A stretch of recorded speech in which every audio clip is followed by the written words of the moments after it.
বন্ধুরা, আমরা এখন ফোন কেনার আগে মানে মোবাইল ফোন কেনার আগে সবচেয়ে আগে কি করি, কোনো বড় কোনো ইউটিউব চ্যানেলে গিয়ে আমরা তার রিভিউ, তার আনবক্সিং দেখে 5-7 দিন আগে যেহেতু আনবক্সিং চলে আসছে দেখে তারপরে ফোনটা কিনি। হ্যাঁ বন্ধুরা, এই কাজটি কখনোই করবেন না। কেন করবেন না এই ভিডিওতে সেটাই আপনাদের সামনে এক্সপ্লেন করব। তার আগে বন্ধুরা, ছোট্ট একটা অনুরোধ, চ্যানেলে নতুন হয়ে থাকলে চ্যানেলটি সাবস্ক্রাইব করবেন, আর যে সাবস্ক্রাইব করেছেন তাকে ধন্যবাদ। চলুন বন্ধুরা শুরু করি। এই কারণেই ভিডিওগুলো দেখে ফোন কিনবেন না, কারণ এক কথায় এই ভিডিওগুলো সবগুলো পেড ভিডিও, আর এই পেড ভিডিও দেখে ফোন কেনার মতো বোকামো কাজ আর নেই। যেহেতু তারা কোম্পানির কাছ থেকে টাকা নিচ্ছে, ফোন নিচ্ছে, 5-7 দিন আগে ফোন চলে আসছে বন্ধুরা। এবার সেই ফোনগুলো ওদের দিয়ে দিচ্ছে, ওরা নিশ্চয়ই সেই দেখে ওরা খারাপ বলবে না, কারণ যার নুন খাওয়া হয় তার গুণ একটু গেতেই হয়।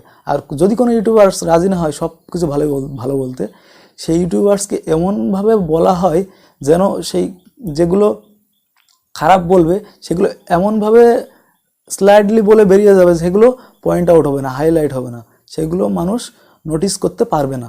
হ্যাঁ বন্ধুরা, এইভাবে ফোন কিনে 2 দিন পরে আপনি ঠকবেন। তার থেকে ফোনের ফিচার্সগুলো দেখুন, নিজে বিচার করুন, তারপরে ফোনগুলো কিনুন। হ্যাঁ বন্ধুরা, কোনো চ্যানেল দেখবেন না সেটা বলা ভুল, 100% চ্যানেলে পেড হয় না।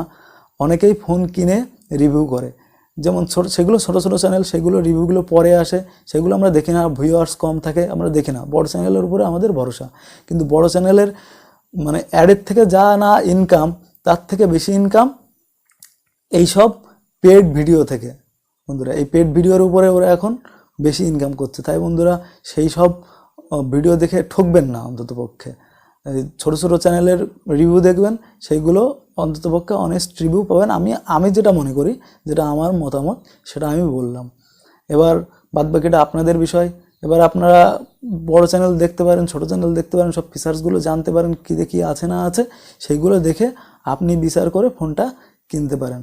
আর ওরা আনবক্সিং করলো মানেই যে সেই ফোনটা ভালো ফোন, ওরা ভালো বললো মানে সেই ফোনটা ভালো ফোন, এমন কোনো কথা নয়। যার কাছ থেকে টাকা নেওয়া হয়, যার কাছ থেকে ফোন নেওয়া হয়, সে তো খারাপ কখনোই বলবে না। সেই দিকটা সবসময় মাথায় রাখবেন। হ্যাঁ বন্ধুরা, আপনার জীবনে ভ্যালু অ্যাড করে এরকম ভিডিও নিয়ে আপনাদের সামনে আমি আবার হাজির হব। ততক্ষণ ভালো থাকবেন, আর চ্যানেলটি সাবস্ক্রাইব করে ভিডিওটি ভালো লাগলে লাইক করে শেয়ার করে দেবেন। ধন্যবাদ বন্ধুরা।